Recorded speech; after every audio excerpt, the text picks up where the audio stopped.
Assalamu alaikum, urmattуу musulman bir tуугандарым, урматтуу мекендештерим. Сиздерди ыйык Рамазан айы менен куттуктаймын. Аллахым баарыңардын кылган ибадаттарыңарды, туткан орозоңорду өзү кабыл кылган болсун. Кайсы тилек максаттарыңар болсо Аллахым өзү жеткизген болсун. Менин видео кайрылуу себебимдин себеби төмөндөгүчө.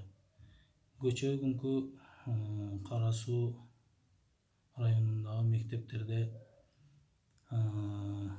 эжекелердин кылган иштери, биздин муслима бир туугандарыбыздын башынан жолуктарын жулуп, мектепке киргиздирбей, өздөрү так мыйзамды билбестен мындай одоно мыйзам бузууга жол койгонун биздин укук коргоо мекемелери, Госкомитет по делам религии, Ички иштер министрлигинин 10-бөлүмү неге мындай нерселерди карабайт? Эжекелерге мындай мыйзамды бузганга боло береби же кандай?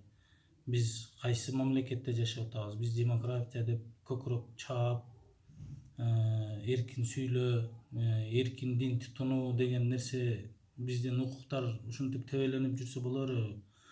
Биздин келечегибиз өзү тандоо кое албайбы же кандай? Ушул нерселерди биз кантип билсек болот? Биз мамлекетке кандай ишеним көрсөтө алабыз ушундай болуп аткан жагдайларга эч кандай бир реакция кылбаса? Ушул кайрылуумду эгер бийлик өкүлдөрү уксаңар, ушул нерсеге дагы бир чара көрүп, ушул нерсени дагы териштирип берсеңер, биздин дагы укуктарыбыз тебеленбесин. Биз мусулманбыз. Мусулмандык фарыздарыбызды аткарып, бойго жеткенден кийин кыздарыбыз уяттуу жерлерин жаап жүргөнгө милдеттүү. Аллах Таала буйрук берген. Мунун кандай мыйзам бузуу жерлери көрүнүп атат? Мектепте болсун, коомчулукта болсун. Ушул нерселерге бир көңүл болуп, чара коюп койсоңуздарды суранып кетем.